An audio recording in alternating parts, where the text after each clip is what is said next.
Hey guys, what's up?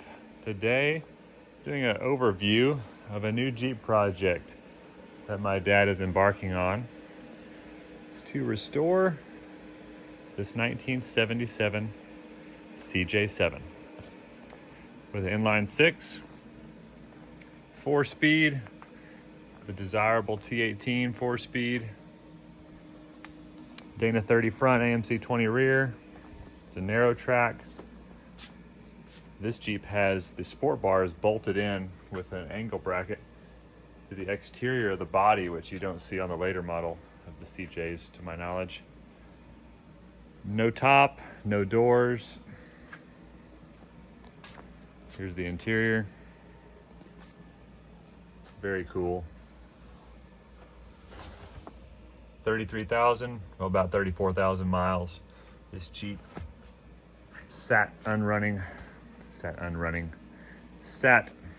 not running for many years. It was owned by a guy in the same company my dad worked with, and Dad came across it in conversation and went and looked at it, ended up buying it. So the plan is to completely disassemble the Jeep.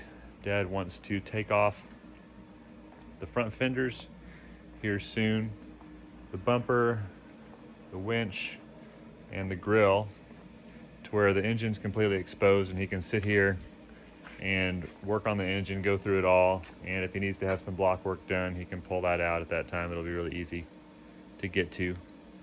So far, he went through and put in some new wires and a distributor and got it running.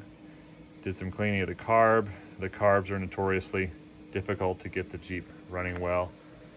So we'd like to keep it as original as possible, but he may end up swapping that carburetor out if it's too difficult to deal with, but we'll have to see after he gets everything redone.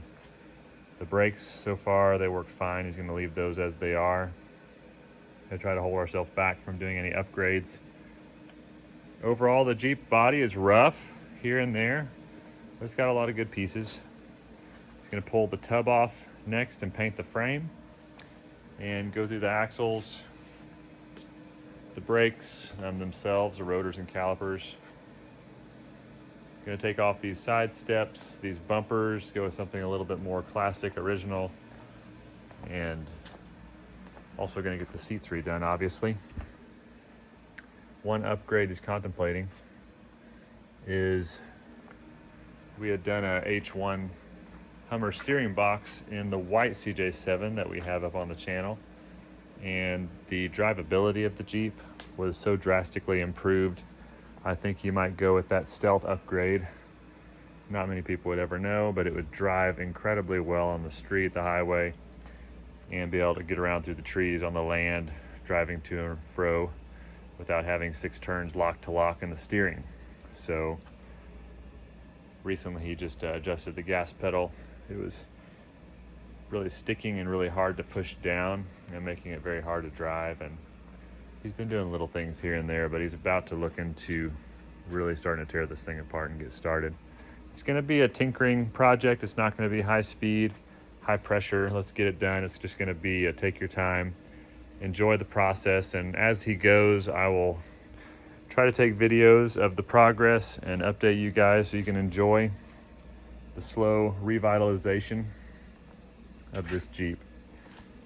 It's really reminiscent of the Jeep that he had when I was a kid. I think his was an 80s. It was like an 85 or 83. I can't remember which model it was, or maybe even a 1980, because I do remember he had a T18 transmission, so I don't think those were in the later models.